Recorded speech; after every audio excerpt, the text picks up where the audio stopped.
സുമോദ് ഈ 43-27 എന്ന നിലയിൽ മാർജിൻ വർദ്ധിക്കുകയാണ് ബി.ജെ.പിയുടെ ലീഡിന്റെ. ഇനി എത്ര റൗണ്ടുകൾ എണ്ണാനുണ്ട്? ആ റൗണ്ടുകളിൽ വല്ല പ്രതീക്ഷയും ആം ആദ്മി പാർട്ടിക്കുണ്ടോ?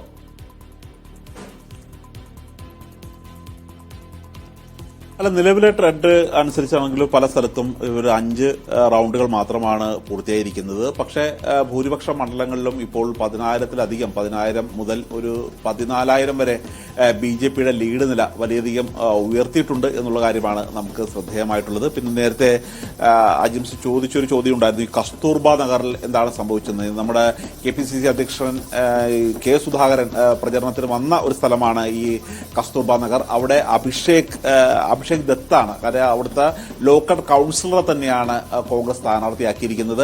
അവിടെ റോജി എം ജോൺ ഉൾപ്പെടെയുള്ള നേതാക്കന്മാർ അവിടെ വന്ന് പ്രചരണം നടത്തുകയും, കാരണം ഒരു ഭാവിയിൽ ഒരു കോൺഗ്രസ് മുഖ്യമന്ത്രിയായി പോലും ഉയർത്തിക്കാട്ടാവുന്ന ആൾ എന്ന രീതിയിലായിരുന്നു പ്രചരണം നടത്തിയിരുന്നത്. കാര്യം കോൺഗ്രസ് ഈ തരത്തിലുള്ള കൗൺസിലർമാരെ, അതായത് താഴെത്തട്ടിൽ വലിയധികം സ്വാധീനമുള്ള കൗൺസിലർമാരെ അവർ നിയമസഭയിലേക്ക് മത്സരിപ്പിക്കുന്നു എന്നുള്ളത് തന്നെ ഈ തരത്തിലുള്ള കോൺഗ്രസിന് വലിയ തരത്തിലുള്ള ഒരു വോട്ട് നേടാനായിട്ടുള്ള ഒരു പ്രധാനമായിട്ടുള്ള കാരണമായിട്ടുണ്ട്. ശരി, സുമോദിലേക്ക് ഞാൻ വരാം. എന്തായാലും കോൺഗ്രസിന്റെ സാന്നിധ്യം ആം ആദ്മി പാർട്ടിക്ക് എത്രമാത്രം ദോഷകരമായി ഭവിച്ചു എന്നുള്ളത് അവസാനവട്ട വോട്ട് കണക്കെടുപ്പിൽ നമുക്ക് മനസ്സിലാകും. പക്ഷേ ബി.ജെ.പി വലിയ തോതിൽ വോട്ട് ശതമാനം വർദ്ധിപ്പിച്ചു എന്നുള്ളതാണ് ഈ തെരഞ്ഞെടുപ്പിലെ ഏറ്റവും ശ്രദ്ധേയമായ കാര്യം. എന്ന് മാത്രമല്ല, ലീഡ് ചെയ്യുന്ന പല ബി.ജെ.പി സ്ഥാനാർത്ഥികളും 10,000-ന് മുകളിൽ അവരുടെ ലീഡ് നില ഉയർത്തിയിട്ടുണ്ട് എന്നുള്ളത് എത്ര മേധാവിത്വത്തോടെയാണ് അവർ ഈ തെരഞ്ഞെടുപ്പിൽ അവർ നേട്ടം കൊയ്യുന്നതെന്ന് നമുക്ക് കാണാൻ കഴിയും.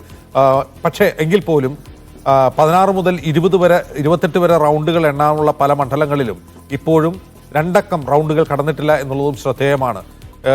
ഈ ഘട്ടത്തിൽ ഇനിയും വോട്ടുകൾ എണ്ണാനുണ്ട്. അതുകൊണ്ട് അത്ഭുതങ്ങൾ സംഭവിച്ചേക്കുമെന്ന ആം ആദ്മി പാർട്ടി പ്രവർത്തകരുടെ പ്രതീക്ഷയെ നമുക്ക് പൂർണ്ണമായും അസ്ഥാനത്ത് നിർത്താൻ കഴിയില്ല.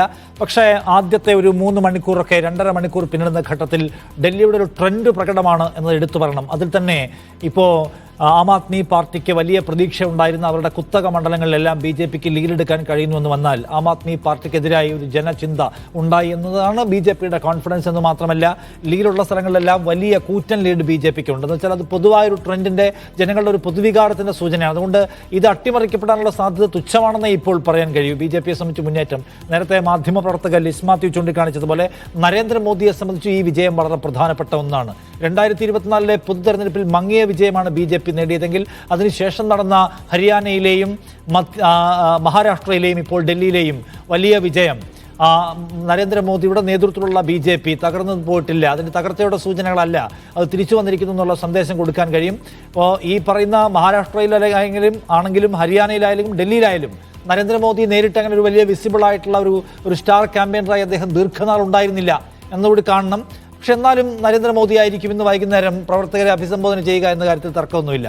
എന്നാലും ഈ തെരഞ്ഞെടുപ്പിൻ്റെ ഈ 3 സംസ്ഥാനങ്ങളിലെ തെരഞ്ഞെടുപ്പ് വിജയം നിശ്ചയമായും മോദിക്ക് ആശ്വസിക്കാൻ കഴിയുന്നത്, മോദിയുടെ ഇമേജിന് കോട്ടമൊന്നും തട്ടിയിട്ടില്ല എന്ന് ബി.ജെ.പിക്ക് പറയാനും പ്രചരിപ്പിക്കാനും കഴിയുന്ന സാഹചര്യം സൃഷ്ടിക്കുമെന്ന കാര്യത്തിൽ തർക്കമില്ല. 2024 പൊതു തെരഞ്ഞെടുപ്പിലെ ബി.ജെ.പിയെ ദുർബലപ്പെടുത്താൻ കഴിഞ്ഞ ഇന്ത്യ സഖ്യത്തിന് അതിൻ്റെ തുടർച്ച ആവർത്തിക്കാൻ ഒരിടത്തും കഴിഞ്ഞില്ല എന്ന പ്രശ്നമുണ്ട്. അതോടൊപ്പം തന്നെ ഈ പറയുന്ന സ്ഥലങ്ങളിലൊക്കെ ഇപ്പം മഹാരാഷ്ട്രയിലായാലും കൊള്ളാം, ഡൽഹിയിലായാലും തെരഞ്ഞെടുപ്പ് നടത്തിപ്പുമായി ബന്ധപ്പെട്ട് തെരഞ്ഞെടുപ്പ് കമ്മീഷനെ പോലും സംശയം നിലനിർത്തുന്ന പല ക്വസ്റ്റ്യൻസ് ഉയർന്നു വരുന്നുണ്ട്. അരവിന്ദ് കെജ്രിവാൾ മത്സരിച്ച മണ്ഡലത്തിൽ മുൻപ് ഉണ്ടായിരുന്നതിനേക്കാൾ കുറവ് വോട്ടുകളെ ഇപ്പോഴുള്ളൂ. തെരഞ്ഞെടുപ്പ് കമ്മീഷൻ്റെ കൂടി ഒരു സഹകരണത്തോടെ ഒരുപാട് വോട്ടുകൾ വെട്ടിമാറ്റിയിട്ടുണ്ട് എന്ന ആരോപണം അവിടെ ഉയർന്നു വരുന്നു. മഹാരാഷ്ട്രയുമായി ബന്ധപ്പെട്ട് കഴിഞ്ഞ ദിവസം രാഹുൽ ഗാന്ധി ചില ആരോപണങ്ങൾ ഉന്നയിച്ചു കഴിഞ്ഞിട്ടുണ്ട്. ഒറ്റയടിക്ക് ചേർക്കപ്പെട്ട 39 ലക്ഷം വോട്ടുകളുടെ വിശദാംശങ്ങൾ തരണമെന്ന് ആവശ്യപ്പെട്ടുമെങ്കിൽ ഇപ്പോഴും തെരഞ്ഞെടുപ്പ് കമ്മീഷണറോട് പ്രതികരിച്ചിട്ടില്ല. അപ്പോൾ